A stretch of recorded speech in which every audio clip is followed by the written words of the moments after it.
Bonsoir, bienvenue dans le débat de France 24, un débat auquel vous pouvez participer via les réseaux sociaux. Ballet diplomatique à Paris, John Kerry, Sergueï Lavrov, Lakhdar Brahimi, tous réunis dans la capitale française pour préparer Genève 2, la conférence internationale sur la Syrie. Bientôt 3 ans de conflit, plus de 130 000 morts, dont 7 000 enfants et 2,5 millions de réfugiés. Il y a évidemment urgence à trouver une solution politique. Le problème, eh bien, est le suivant, cette transition peut-elle se faire sans Bachar el-Assad? Inconcevable pour le régime syrien. Quant à l'opposition, eh bien, elle refuse toute transition avec le dictateur. Comment concilier alors ces deux positions? Genève 2 est-elle vouée à l'échec? Eh bien, on en parle ce soir avec nos invités, avec vous, Elias Ward. Bonsoir. Bonsoir. Vous êtes ministre de l'énergie et des ressources minérales du gouvernement syrien provisoire, donc dans le cadre de cette grande coalition nationale syrienne. Haitham Mana, bonsoir.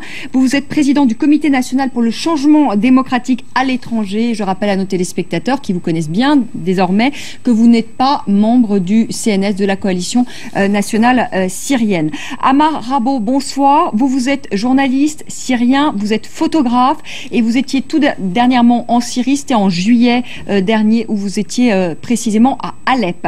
Frédéric Pichon, bonsoir. Docteur en histoire arabisant, spécialiste de la Syrie, auteur de Géopolitique du Moyen-Orient et de l'Afrique du Nord, et c'est aux éditions PUF, Presse universitaire de France. Avant de commencer ce débat, on va tout de suite écouter le chef de la diplomatie française, Laurent Fabius, qui recevait aujourd'hui et hier, dimanche, le groupe des Amis de la Syrie, le chef de la diplomatie française. Il n'y a pas d'autre solution au drame syrien qu'une solution politique, et il n'y a pas de possibilité pour obtenir une solution politique si Genève 2 ne se réunit pas. C'est Genève 2 qui sera la réponse aux aspirations légitimes du peuple syrien et qui conditionnera le retour de la Syrie à la paix et à la stabilité. Nous souhaitons que, dans les délais prescrits, Genève 2 se réunisse et réussisse. Elias Ward, c'est quand même la question que tout le monde se pose ce soir. Est-ce que vous allez y aller, vous, le CNS, la coalition nationale syrienne, à Genève? Oui, je pense nous sommes d'accord depuis fort longtemps et nous le savons fort bien tous. La solution sera politique. Et donc, aller à Genève 2, je pense c'est oui. Mais c'est oui, mais enfin, votre chef, pardonnez-moi, M. Jaraba, a pas dit oui pour l'instant. Oui. Il a dit, il y a des divisions. Ouais. On va voir, on va se réunir à Istanbul vendredi 17 janvier et puis on prendra notre décision. Donc vous dites ce soir c'est oui, mais tous ne partagent pas votre avis. Je n'ai pas fini ma réponse. Effectivement, Louis, il est certain pour réussir Genève 2, il faudra que l'opposition syrienne dans toutes ses composantes aille en une délégation unie représentant les différentes sensibilités de l'opposition nationale démocratique syrienne et qui répond fort bien, je pense, aux aspirations du peuple syrien depuis le déclenchement de la révolution en 2011.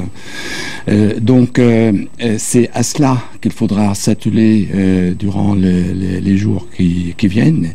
Il est naturel dans cette opposition effectivement démocratique qu'il y a des avis différents, mais je pense qu'il y a un consensus d'y aller quand même à Genève 2 pour répondre justement, comme il l'a fort bien dit M. Fabius, enfin pouvoir répondre aux aspirations du peuple syrien. Donc je pense donner une réponse formelle, officielle. Donc il s'agit de ça. Vous dites la coalition, le CNS va y aller. Pour l'instant, on n'a pas pris de décision encore officielle, mais on va y aller. Je pense que l'accord de principe il existe effectivement. Et donc, je pense que c'est une question donc, de jours pour voir sous quelle forme, etc. Mais je pense alors, il n'y a pas que la coalition nationale syrienne aujourd'hui qui représente l'opposition. Il y a aussi des gens comme Haitham Mana qui ne font pas partie du CNS. Tout d'abord, est-ce que vous avez été invité à Genève, Haitham Mana? Non. Vous n'avez pas été invité? Non, on a reçu une invitation à M. Ahmed Jarba, une copie. Et une incitation à aider M. Jarba dans sa mission de former une délégation de l'opposition sous l'égide de la coalition, ce qu'on a refusé depuis des mois. Vous refusez donc d'intégrer en fait cette coalition nationale syrienne. Mais si on vous avait invité, est-ce que vous seriez allé à Genève? Non. Pour quelle raison? On va demander de retarder la date au moins. Parce que d'abord, personne n'est prêt. On n'a pas fait une réunion préparatoire conséquente avec les défis d'un tel événement très important. On n'a pas coordonné. On s'est réunis une seule fois, M. Jarba, moi et Hassan Abdelazim, au Caire, pendant 4 heures, sans suite après, parce qu'il nous a promis des suites et il n'y avait pas de suites. Donc ce que vous vous dites, c'est que de toute façon... Ouais. On s'est mis d'accord pour la composition d'une délégation commune pour travailler ensemble avec un programme commun. Et rien de tout ça est fait à cause des problèmes internes de la coalition. Alors maintenant, à 10 jours, je vous dis une chose, c'est vraiment mission impossible. Donc vous pensez carrément qu'il n'y aura pas de conférence à Genève. Un mot, et ensuite Amar Abed Rabo. En fait, un mot, parce que... Vous pensez qu'il est possible que cette conférence n'ait pas lieu le 22 janvier? Je ne sais pas s'il va avoir lieu, mais je pense qu'il est quand même difficile d'accepter que durant tout ce temps, nous savons tous et toutes les composantes qui pensaient, enfin je pense que c'est inéluctable que la solution est politique, parce que même s'il y a des combats, etc., mais l'aboutissement c'est une solution politique. Donc durant tout ce temps, on devrait quand même, on devrait le savoir tous, comment se préparer à cette échéance. Donc je m'étonne que maintenant, avec Dr Haitham, maintenant, qu'on dit oui, on n'est pas prêt, etc. Je pense toute la question de Genève 2 et les idées, les contours, etc. Chacun de nous a ses idées et qu'on aura le temps, donc par conséquent... Oui, mais la grande question de Genève 2, c'est de savoir est-ce qu'il y aura une transition politique avec ou sans Bachar el-Assad, et c'est là où il y a quand même des divisions. Amar Abed Rabo, quel est votre point de vue? Est-ce que vous pensez tout d'abord que cette conférence aura lieu, vu les conditions et le climat actuel? Elle aura peut-être lieu, mais ce n'est pas vraiment une conférence, c'est plutôt une mascarade. Enfin, on se moque de qui? Il faut quand même réaliser qu'à la date d'aujourd'hui, ça va faire 3 ans que le peuple syrien s'est soulevé, et depuis 3 ans, jusqu'à aujourd'hui, jusqu'à ce matin même, la presse officielle syrienne ne reconnaît pas qu'il y ait un mouvement populaire. On parle encore d'un complot international, on parle encore de bandes armées, on parle encore, enfin je veux dire, il y a une rhétorique qui vient des années 70. Existe encore aujourd'hui? Bien sûr qu'il existe. Je veux dire, on est dans une révolution. Alors, chacun a le choix, je veux dire, chacun a sa propre conscience politique. On peut décider de regarder les 10% de bandes armées, les 1% de coupeurs de tête ou les choses comme ça, et ne regarder que ça.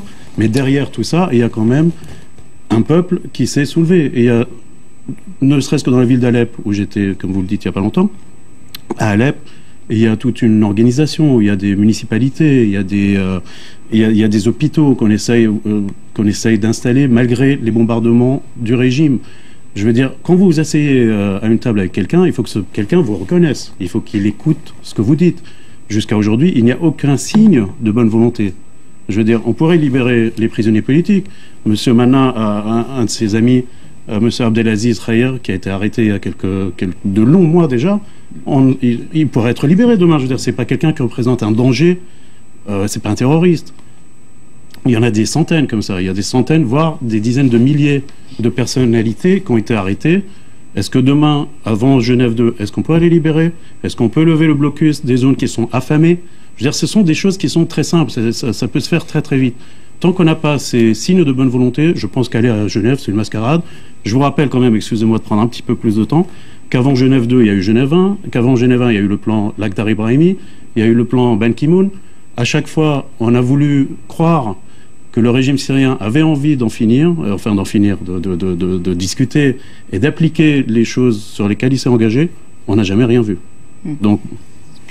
Frédéric Pichon, alors tout d'abord, parce que je sais que vous n'allez pas être d'accord, ou je me trompe peut-être avec Amer Rabo sur le fait de dire qu'aujourd'hui, finalement, on ne parle plus de cette rébellion syrienne qu'on a connue en mars 2011 et que finalement les médias, on est trop focalisés peut-être sur ces djihadistes alors qu'il y a encore des gens qui se battent pour la liberté.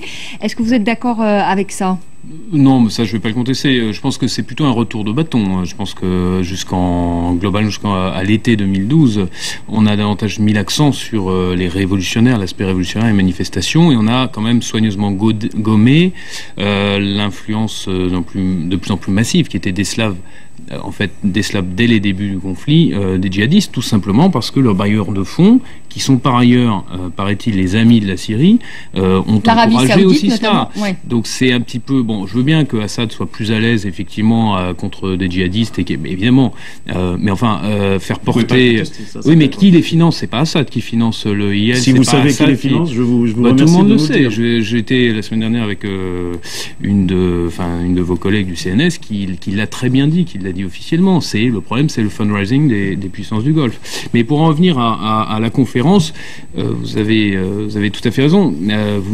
La CNS n'est pas prête et l'opposition syrienne n'est pas prête, mais c'est peut-être aussi parce que dès sa fondation en novembre 2012 à Doha, ça faisait partie de sa charte, la CNS, il était hors de question que donc la CNS s'interdisait de négocier directement avec le régime. Donc effectivement, là, un an et quelques plus tard, c'est un petit peu difficile. Bon, et puis très clairement, je ne pense pas, malheureusement, que à Genève, si Genève se tient, il soit question de transition politique. La transition politique, où les affaires politiques, elles ont déjà été réglées en septembre par les Américains et les Russes.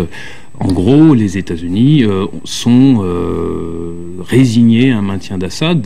Ce qui pourrait avoir lieu à Genève, c'est, à mon avis, davantage une conférence de grande puissance pour essayer de faire baisser la tension. On ne voit pas ce que la CNS, d'ailleurs, aurait à gagner dans l'histoire, justement, du fait de l'impréparation. Il y a autre chose, c'est qu'il manque quand même une composante de l'opposition aussi. C'est-à-dire, qu'est-ce qu'on fait des djihadistes sur place? Qu'est-ce qu'on fait des brigades islamistes sur place qui ne reconnaissent pas la CNS, qui ne reconnaissent pas l'opposition à l'étranger.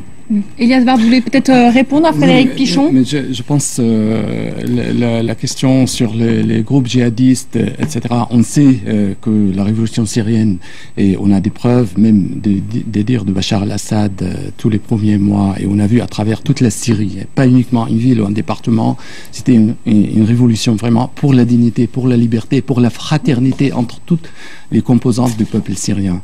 Donc ceci est toujours omniprésent, et la preuve d'ailleurs, on voit aujourd'hui en fait les phénomènes djihadistes qui ont apparu ici et là il faut insister là-dessus. Il y a une part importante dans ces groupes qui sont du fait de ce même régime.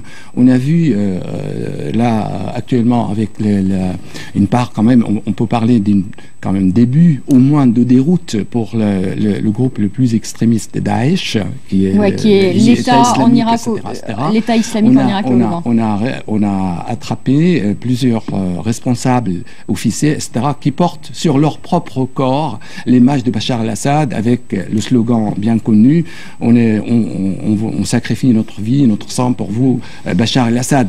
On a des preuves et plusieurs documents qui prouvent justement l'implication du régime syrien pour une partie au moins au niveau des commandements de ces groupes djihadistes.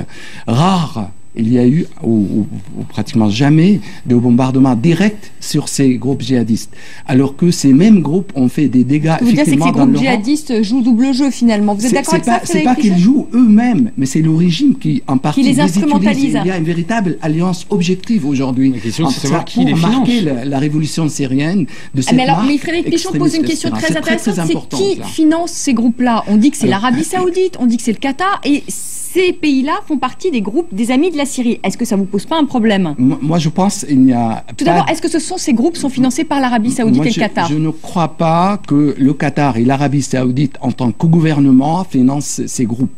Mais qui les finance alors? Il y a bien quelqu'un qui les finance. D'ailleurs, la preuve, on a vu à travers des événements récents qu'on peut approuver ou pas en Égypte ou ailleurs que l'Arabie Saoudite n'est pas justement même les Mais groupes... qui les finance? Donc je pense qu'il y a effectivement des organisations, je crois, qui sont pas gouvernementales, qui sont impliquées par-dessous effectivement la table.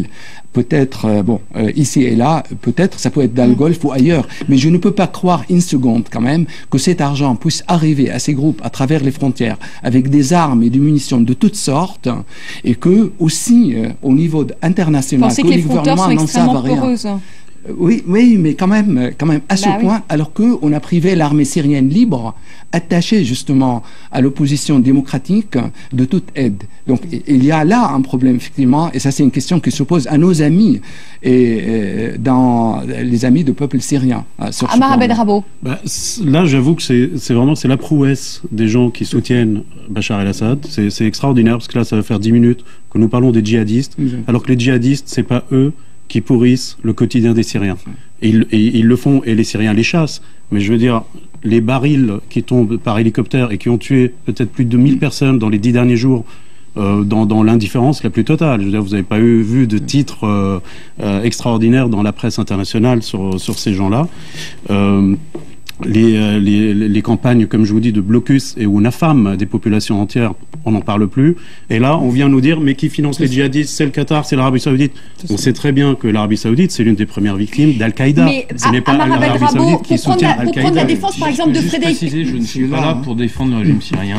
C'est ce que vous venez de faire, vous reprenez sa rhétorique. Voilà. Alors je suis content de voir que vous vous en détachez. Amar Abed-Rabot, si je puis me permettre, non pas pour défendre Frédéric Pichon, mais j'ai vu beaucoup de gens passer sur ce plateau et qui déjà, il y a 2 ans, parlaient de cette montée en puissance des djihadistes. Aujourd'hui, on y est quand même parce que tous les médias en parlent aujourd'hui, de l'EIL, mais aussi de tous les autres groupes armés. Je crois qu'il y a quand même 600 groupes armés sur le terrain, et je sais que tous ces experts qui venaient, qui en parlaient, étaient systématiquement justement accusés de soutenir le régime syrien, alors qu'ils faisaient finalement aussi un constat de ce qui se passait aussi sur le terrain. Les constats les plus sérieux et les études les plus sérieuses montrent peut-être 15% des gens armés sur le terrain qui sont ce qu'on appelle des djihadistes ou des djihadistes étrangers. Les autres sont des Syriens qui défendent leur quartier. Tout notre problème est que l'Assad, le régime Assad, est criminel. Et l'Assad, sa criminalité est maintenant connue. Il n'y a pas un seul enfant en Syrie qui croit à l'innocence ou à la compétence de Bachar el-Assad. C'est une question résolue pour 23 millions d'individus. 22 millions. Mais notre problème aujourd'hui, on a des défenseurs de ces djihadistes obscurantistes. Et c'est ça le problème. Mais qui les défend? Moi, je vous dis une chose. Qui les défend? Les gens, quand ils nous racontent que Bachar el-Assad, et c'est vrai, a libéré ces gens-là de la prison de Sednaya au mois de mai. Qui a libéré Bachar el-Assad? Il a libéré Hassan Aboud, Issa Sheikh et Zahran Allouche, qui sont maintenant à la tête de fronts islamiques soutenus par l'Arabie Saoudite et Qatar. Ce que vous voulez dire, c'est que finalement, la stratégie de Bachar el-Assad a fonctionné. Oui. D'une certaine manière, puisque aujourd'hui, en effet, comme le dit Amar Abed-Rabot, on ne parle plus des rébellions. Grâce à Bandar Ben Sultan et Khaled Atiyah, ça marche bien. Et écoutez-moi bien. Est-ce qu'on peut faire sortir 1 centime de l'Arabie Saoudite sans l'autorisation de l'État saoudien? Est-ce qu'on peut faire sortir des millions, voire parfois 1 milliard de dollars sans qu'il y ait contrôle de l'État saoudien? Mais c'est pas possible. C'est pas un pays free zone. C'est un pays autoritaire qui contrôle tout. Alors, s'il n'y a pas complicité des pays de Golfe. Donc vous dénoncez le fait que l'Arabie Saoudite soit par exemple invitée à cette conférence de Genève, et la Turquie aussi, parce que c'est ces gens-là qui ont violé la révolution syrienne. La révolution syrienne pacifiste. On va en parler, on va faire une petite... Maintenant est couvert par ces gens-là qui sont des monstres, qui n'ont rien à voir avec notre slogan pour une série démocratique à un État civil. On fait une petite pause, l'Arabie Saoudite est invitée, la Turquie est invitée, mais pas l'Iran, et on en parlera de l'Iran justement dans la seconde partie de ce débat, et on parlera de cette transition politique. À tout de suite. 31 à Paris, nous sommes en direct et c'est l'heure du rappel des titres. Valérie Trierweiler ne sortira donc pas de l'hôpital ce lundi soir, c'est ce qu'annonce son cabinet à l'agence France Presse, une information qui ne rend pas la tâche facile pour le président français François Hollande, qui donnera donc demain une conférence de presse et sans aucun doute les journalistes lui poseront la question, c'est une question sur sa vie privée. François Hollande donc, qui doit peaufiner sa communication ce soir. Je rappelle que le chef de l'État français, un magazine People lui prête une liaison avec une actrice, et ce alors que sa compagne Valérie Trierweiler donc est toujours hospitalisée ce soir. Les Égyptiens sont de retour aux urnes. Mardi et mercredi doivent approuver ou non la nouvelle constitution. Les frères musulmans boycottent le scrutin, un scrutin sous très haute sécurité. Et puis qui décrochera le Ballon d'Or 2014? Ce sera Lionel Messi, Cristiano Ronaldo, ou Franck Ribéry, on devrait le savoir dans les minutes qui suivent. Sachez que c'est le Portugais Ronaldo qui est donné grand favori. Voilà pour les grands titres de l'actualité de ce lundi. Tout de suite, la seconde partie de notre débat consacrée ce soir à cette conférence internationale sur la Syrie qui doit se tenir normalement le 22 janvier en Suisse. Alors, on ne sait toujours pas à l'heure qu'il est si la coalition nationale syrienne participera ou non à cette réunion. Elias Vardé, qui est ministre de ce gouvernement intérimaire, nous dit que oui, que le CNS ira normalement. L'autre incertitude, c'est l'Iran, acteur clé de la région. L'Iran sera-t-il invité? Écoutez, Sergueï Lavrov, le chef de la diplomatie russe, et John Kerry, le chef de la diplomatie américaine. Ils étaient tous les deux aujourd'hui à Paris.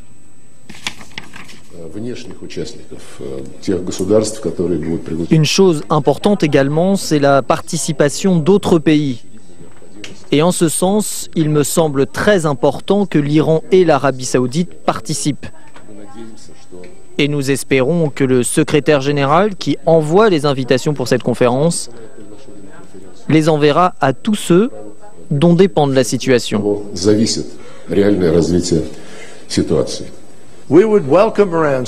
L'Iran sera le bienvenu s'il accepte les principes de la conférence. Ce n'est pas une question idéologique, mais une question de faisabilité et de sens commun. Si les Iraniens souhaitent participer à cette conférence et en défendre les buts, ils seront les bienvenus. Frédéric Pichon, il est normal que l'Iran soit à la table des négociations. Pour vous, c'est un acteur clé aujourd'hui de la région. Oui, parce que... Et qui soutient Bachar el-Assad, on le dit à nos téléspectateurs. Oui, mais parce que fondamentalement, je pense que l'objet de la conférence, encore une fois, ce sera pas... Ce sera pas la transition. C'est pas la question, c'est pas une question politique. C'est vraiment d'essayer de mettre tout le monde autour de la table, les gens qui comptent. Et l'entêtement de la diplomatie française à vouloir exclure l'Iran pendant longtemps des négociations, c'est comme considérer que quelqu'un même qui met le trouble, quelqu'un avec qui on n'est pas d'accord forcément, c'est vrai que l'Iran soutient le régime de Bachar el-Assad, le soutient militairement, le soutient économiquement, et bien à ce titre, comme l'Arabie Saoudite, d'ailleurs c'est ce qu'a dit Kerry, l'Arabie Saoudite qui soutient la rébellion, parce que c'est un secret de polichinelle, eh bien doit faire partie de l'équation. Et j'ai presque envie de dire que les opposants syriens ne sont pas là-dedans la donnée qui va davantage influencer la négociation. Donc c'est une négociation entre grandes puissances qui ont des intérêts, qui n'ont pas d'amis, qui ont des intérêts. Et je crois que malheureusement, il va falloir cesser avec un certain discours d'éthique de conviction qui est tout à fait louable sur les souffrances endurées par le peuple syrien, etc. Là n'est pas la question de Genève 2. Parce qu'à ce moment-là, il n'y a pas de raison que Assad ou le régime même soit présent. Si c'est un régime criminel, à ce moment-là, il n'y a pas de raison qu'il y aille. Mais je pense qu'on le fait ça va se faire sous le plan de l'éthique de responsabilité, c'est-à-dire quelque chose de froid, mais c'est aussi à ça que la diplomatie sert. Elias Vardé, vous êtes pour une participation de l'Iran ? Moi, je pense à condition, il faudra que l'Iran au moins reconnaisse que la Genève 1, c'est-à-dire la base qui est à la base de Genève 2, parce qu'il y a Genève 2, parce qu'il y a Genève 1. Donc il faut que l'Iran reconnaisse ça. Il faudra que l'Iran au moins admette aujourd'hui qu'il est aussi une puissance occupante à part entière dans la situation syrienne, parce que contrairement à ce qu'on dit pour l'Arabie Saoudite, mais il n'y a pas de soldats de l'Arabie Saoudite, alors qu'il y a des dizaines de milliers de la garde révolutionnaire iranienne. C'est quand même une donnée fondamentale. Moi, je trouve choquant de mettre l'Arabie Saoudite et l'Iran sur le même pied d'égalité pour un pays qui, sans le soutien militaire iranien et russe, et surtout l'Iran avec des milliers d'hommes à travers aussi le Hezbollah, les milices irakiennes qui a fait des massacres récemment dans la banlieue de Damas en particulier, et qu'on va mettre ces deux États sur le même pied d'égalité, que ça soutient l'opposition, ça soutient Bachar al-Assad. Bachar al-Assad, c'est un régime criminel, dictatorial, on connaît depuis les massacres de Hama. Aujourd'hui, ça se répète. Je n'ai pas à intervenir dans les affaires intérieures de l'Arabie Saoudite, ce n'est pas l'objet de notre affaire, absolument pas. Notre problème, c'est la Syrie. À chaque pays, selon ses traditions, selon ses possibilités, etc., de construire le régime qu'il veut selon comme il veut. On n'a pas à intervenir dans la situation intérieure de l'Arabie Saoudite. Et ce n'est pas l'objet de ce débat de porter un jugement sur le régime de l'Arabie Saoudite. Il y a une situation particulière. En Syrie, on a vu des démocraties, des régimes parlementaires. On veut que la décision revienne aujourd'hui au peuple syrien, comme il l'a voulu en 2011, à travers des manifestations gigantesques, dont M. Mana le sait fort bien. Et donc c'est ça aujourd'hui. On va travailler sur ça. Le but donc de Genève. Dites, ok, vous dites, on est d'accord pour une participation de l'Iran, c'est-à-dire que si l'Iran reconnaît Genève 1, c'est-à-dire et pour une transition politique. Il interviendra. Et d'accord pour une transition politique. Alors moi je relève l'avis de Haitham Mana parce qu'il représente aussi une fraction de l'opposition. Est-ce que l'Iran doit participer à la table des négociations? Et j'aimerais que vous répondiez aussi à Elias Vardé. Est-ce que, selon vous, est-ce que vous êtes d'accord avec Elias Vardé, on ne peut pas mettre sur le même plan l'Iran et l'Arabie Saoudite? Tout d'abord sur la participation de l'Iran à Genève. Moi, je peux les mettre parce que je ne suis pas financé ni par l'un ni par l'autre.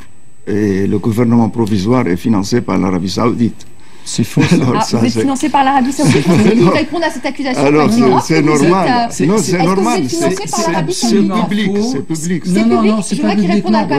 C'est facile de dire public. On n'a pas reçu absolument pas le moindre aide. Et je trouve aussi, par ailleurs, il est naturel dans ce combat pour la dignité et la liberté du peuple syrien que les amis du peuple syrien d'ailleurs aident. Et on est ouvert absolument, et je trouve naturel que les amis du peuple syrien qu'on puisse lui apporter de l'aide. Vous êtes financé par l'Arabie Saoudite. On n'a rien reçu. Non, je dis pas la même chose. Vous dites que c'est normal que les amis du peuple syrien pour l'instant, le gouvernement provisoire n'a pour l'instant rien reçu d'aucun État. Comme aide directe, absolument rien. Et la coalition. Haitham Mana, alors sur la participation de l'Iran à Genève 2. Moi je vous dis une chose. Descartes a dit chacun qui fait partie du problème doit faire partie de la solution. Donc vous dites que l'Iran doit aller à Genève 2. Et je vous rappelle aussi que le régime syrien n'a pas reconnu Genève 1. 2. La coalition jusqu'à maintenant n'a pas changé son statut qui dit non aux négociations. Article 5. Alors, pourquoi on demande à un seul parti d'appliquer ça? Soit on demande à tout le monde. Avant d'arriver à Genève, le régime syrien d'abord doit reconnaître. Parce que si le régime syrien, qui est partie essentielle de la cuisine de Genève, dit, soit moi je suis venu sans condition, alors Genève 1, mettez de côté et on va discuter. Alors qu'est-ce qu'on va lui dire? Moi je crois que la communauté internationale était très lâche à ce niveau. Et il n'est pas exigé d'abord d'une partie essentielle de Genève 1, qui est de Genève 2, qui est le régime syrien, des éclaircissements sur sa position à propos de communiqué de Genève. Et ça, c'est l'essentiel. Et on perd notre temps pour les participants. Mais est-ce que le régime syrien s'est prononcé, a dit oui à une transition politique? Jamais. Non. Une solution politique, oui. Mais il a proposé un dialogue interne. Pas une transition. Non, jamais dit oui à une transition politique. Il a proposé un dialogue fantoche entre Syriens à l'intérieur de Damas. Le régime se prépare à une troisième élection du président Assad, qui ne peut pas se rendre à 3 km ou à 2 km de son palais. Donc c'est ça aussi, le régime. Moi, sur Genève ou sur l'Iran et la Russie et tout ça, j'ai envie de dire une chose, c'est que depuis le premier jour, le régime syrien a à évoquer, on va dire, des problèmes internationaux, des histoires de gaz, de pétrole, des alliances, de la fin de la guerre froide, je ne sais pas quoi. La vérité, c'est vraiment sur le terrain. La vérité, c'est que l'armée syrienne ne peut pas entrer dans la banlieue de Damas, ça fait maintenant des mois et des années. La vérité, c'est que tous les jours, des gens pacifiques, je ne parle pas des gens armés, mais des gens pacifiques, dansent et parfois urinent sur les photos du président Assad dans son propre pays. Le jour où le régime reconnaîtra cette réalité, il pourra à ce moment-là envisager une solution. Tant qu'il ne la reconnaît pas, tant qu'il est en train de dire « je vais m'arranger pour que Moscou s'entende avec Washington sur le dos de Paris, contre Téhéran, contre machin », ça c'est des trucs. Mais le régime a toujours réagi comme ça. Sur l'affaire Hariri, il y a 7 ans, il a réagi comme ça, c'est sa façon de faire. C'est de rentrer dans des histoires de complot, d'accords, de désaccords, et en se disant tout le monde va se lasser. Amar Abed-Rabot, c'est qu'il tient quand même, malgré tout, ce régime. C'est-à-dire que certains disaient, prenez la chute de Bachar el-Assad au bout de 6 mois, et qu'il est encore là, qu'il a mis en place une stratégie finalement qui a fonctionné, c'est-à-dire de faire monter les djihadistes dans le pays. Le terme qui existe, c'est pas il tient, il est sous perfusion. Vous enlevez demain les aides iraniennes et les aides russes, ce régime ne tient pas une semaine. C'est ça la réalité. Et il s'accroche avec une répression atroce, abominable. Alors ça n'intéresse pas à M. Pichon, la souffrance du peuple syrien, mais c'est la réalité qui m'intéresse moi. C'est la réalité que je vois chaque fois que je me rends là-bas. Et ça, ce n'est ni les djihadistes, ni l'Arabie Saoudite, ni le Qatar. Ça, c'est le régime de Bachar el-Assad. Frédéric Pichon. Juste pour dire, je vous laisse juger une fois de plus de vos propos concernant ce que je pense vous l'avez du dit conflit. Vous-même, vous avez dit la souffrance, c'est pas ce qui compte. C'est pas moi qui l'ai dit. Vous je parle pour les diplomates. Je parlais pour les diplomates. Vous êtes le premier à le déplorer d'ailleurs. Je le déplore et j'espère que vous le déplorez aussi. Voilà, c'est le cas. Donc voilà, c'est ce qui compte. Je suis heureux de vous l'entendre dire. Haitham Mana, donc sur la participation de l'Iran, vous dites il faut que tous les acteurs soient aujourd'hui autour de la table. Et lorsque Frédéric Pichon dit, concernant justement cette conférence de Genève 2, que finalement il n'y aura pas de solution politique sur la table, que finalement c'est une conférence pour mettre tous les participants, au moins donner une impulsion et mettre tous les participants autour de la table, vous êtes d'accord avec lui? De toute façon, on n'avancera pas à Genève 2. Genève 2 finalement est voué à l'échec. Moi je vous dis une chose. Moi, j'ai appelé à une conférence internationale pour la Syrie le 3 juin 2012, c'est-à-dire avant Genève 1. Et j'étais toujours pour une conférence internationale sur la Syrie. Mais bien préparée, parce que le plus important, c'est pas tenir une conférence, mais réussir une conférence. Toutes les conditions de réussir sont absentes aujourd'hui. C'est ça notre catastrophe. Ce que nous avons demandé aux Russes, aux autres, était très simple, très petit. Des petits trucs. Par exemple, on a demandé la libération des femmes et des enfants. On a demandé que chaque Syrien ait le droit à l'eau, à la nourriture et aux médicaments, sans discrimination, que ce soit dans cette région ou l'autre. On a demandé même que toutes les femmes enlevées de l'autre côté soient libérées. On a demandé que les leaders élus pour être présents à Genève soient libérés, comme Abdelaziz El-Khayr ou Raja El-Nasser. États-Unis et Américains sont d'accord là-dessus. C'est leur point commun d'ailleurs. Écoutez, je vous dis un mot. Celui qui n'est pas capable de faire des étapes de ce niveau bas n'est pas capable de transmettre le pouvoir de président de l'État à un gouvernement de transition. C'est clair. Si on ne peut pas aujourd'hui au moins préparer l'opinion publique que Genève peut nous apporter quelque chose, qu'est-ce qu'il va nous apporter? Non mais ce que vous dites, Haitham Mana, ce que vous dites finalement, c'est que de toute façon on ne peut rien attendre du régime de Bachar el-Assad. C'est ce que vous dites. Mais certainement. Et pas seulement ça, on ne peut rien entendre des grands puissants. Parce que mais les grandes puissances, les États-Unis, vous avez soulevé la libération. C'est un jeu des grands. Haitham Mana, vous avez souligné la libération des prisonniers. Sous les pieds des Américains et des Russes aujourd'hui, sous les pieds. Mais ils sont d'accord, les conditions que vous avez évoquées, les Américains et les Russes sont d'accord. Ils l'ont dit aujourd'hui, John Kerry et Sergei Lavrov, pour un cessez-le-feu limité, pour la mise en place de création humanitaire, pour justement la libération de prisonniers. Ils l'ont dit aujourd'hui à Paris. Ils l'ont dit à Paris. Non, c'est ça, le problème, c'est le régime syrien, c'est pas les grands acteurs, comme le dit Haitham Mana. Écoutez-moi. Moi, je crois que ce que je vois, quand il y a vraiment des étapes même limitée, pour faire avancer les choses, on peut dire que vraiment il y a une bonne volonté pour réussir Genève. On n'a pas un seul signe. Et M. Ford a dit clairement. C'est l'ambassadeur américain. Il a dit clairement à Istanbul. Il a dit, si vous allez à Genève, les bombes vont continuer à tomber sur Alep. Et si vous n'allez pas à Genève, les bombes vont continuer à tomber sur Alep. Alors il faut mieux aller. Alors, moi, quand j'entends ça, je me dis quelle solution aujourd'hui, quelle solution vous voyez, Elias Vardé? Moi, je pense qu'il faudra quand même avancer et ne pas rester. Qu'est-ce qu'on fait? Première étape, ceci, cela. Ça, on est d'accord. Je pense. Oui, mais c'est quoi avancer? On a présenté effectivement. Personnellement, j'ai écrit 2 articles récemment donnant un peu ma conception personnelle, qui rejoignent d'ailleurs ce qui se dit, surtout par mon voisin à ma gauche, Omar. Et donc, en fait, il s'agit aujourd'hui de savoir, faut-il faire tout ce qu'on peut pour donner satisfaction aux revendications légitimes du peuple syrien? En fait, est-ce que c'est le moyen qui compte ou c'est l'aboutissement à cet objectif? Et aujourd'hui, en fait, nous, effectivement, on pensait pourquoi aller à Genève 2 si Genève 1 n'a pas été respectée? Par exemple, effectivement, la libération de prisonniers politiques, le mouvement libre des opposants, aller entrer en Syrie, etc.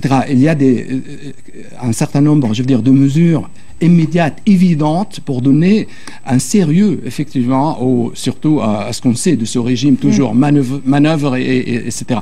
Donc aujourd'hui, en fait, il y a des garanties qui ont été offertes à l'opposition démocratique syrienne, que aller à Genève, mettre ces préalables qu'on exigeait comme signe de bonne volonté, etc., c'est aux Russes, au-delà des apparences. Hein, parce qu'il ne faut pas regarder ce qu'on dit, déclaration aujourd'hui, ça c'est quelque chose de normal dans une négociation, surtout en apparence devant les médias. Mais il y a les faits, et les faits disent les choses suivantes.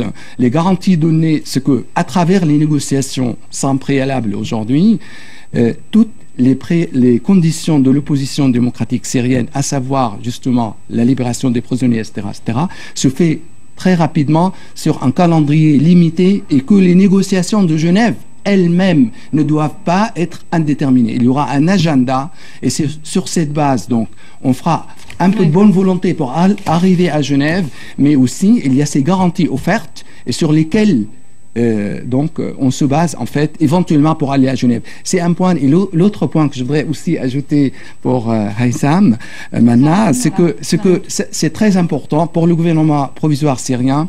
On a reçu en fait des promesses d'aide sur des projets de services, de faciliter la vie quotidienne aux Syriens. Ça, je pense, si l'aide arrive de n'importe quel ami en la matière, sur des projets, je répète bien, et le gouvernement syrien a diffusé d'ailleurs un livre de projets qui sont réalisables sur le court terme, moyen terme et long terme, avec un esprit de travail institutionnel. C'est-à-dire même si on n'est peut-être pas là encore, non? Non, mais ça c'est important. Non, mais je vous pose la question parce que là, c'est la guerre en Syrie, c'est le chaos total. Donc les projets, ça sera peut-être après la solution politique. Non, absolument. C'est très important parce que actuellement, les gens qui souffrent du froid pour le 3e hiver, je peux vous assurer. Ah oui, vous voulez dire des solutions humanitaires alors? C'est une aide, absolument, d'assurer une source d'énergie, etc. Par exemple, une source de soins, etc. Dans des zones importantes de la Syrie libérées aujourd'hui sous contrôle de l'armée syrienne libre. Même si on n'a pas l'intention de distinguer entre opposants ou pro ou contre régime en la matière d'aide. L'aide est le service qu'on essaye de faire. Et c'est juste ce point qui est très important. Qui va arriver, c'est sur les projets, pour réaliser des projets. Voilà. Et ça, c'est honorable de pouvoir le faire. Amar Abed-Rabo, vous pensez qu'on peut en attendre quelque chose de Genève ou vous pensez que c'est déjà voué à l'échec? Moi, je pense que c'est voué à l'échec. C'est très clairement voué à l'échec. Comme je vous dis, et je suis ravi que Haïssam Hanna pense la même chose, tant qu'on n'a pas le minimum de bonne volonté, de petits signes du régime syrien, on va s'asseoir à la même table que des assassins. Maïtem Mana, vous discutez beaucoup avec les Russes, décidément vous n'arrivez pas à les convaincre, les Russes, alors de mettre un peu la pression sur le régime de Bachar el-Assad, parce que je sais que vous avez fait beaucoup de voyages à Moscou. Vous n'arrivez pas à les convaincre? Moi je crois, la question, nous sommes un groupe politique qui contacte tout le monde. Oui, mais je dis, oui, vous êtes ouvert à tout le monde, vous allez aussi en Russie. On est ouvert, oui. On est allé en Australie aussi. Mais vous n'arrivez donc pas à obtenir quoi que ce soit des Russes. Mais je crois, moi, que maintenant, ce qui est décidé par les grands est vraiment n'a rien à voir avec ce que le peuple syrien veut. Et c'est ça notre catastrophe. Merci à tous les cas d'avoir participé à ce débat et on verra bien le 22 janvier, on verra déjà si cette conférence a lieu, hein, on verra déjà si le CNS décide d'y aller ou pas, on le saura en tout cas vendredi à Istanbul, vous prendrez la décision et on verra bien évidemment de ce qui ressortira. Si ce n'est pas respecté de cette en tout cas sur cette base, on se retirera.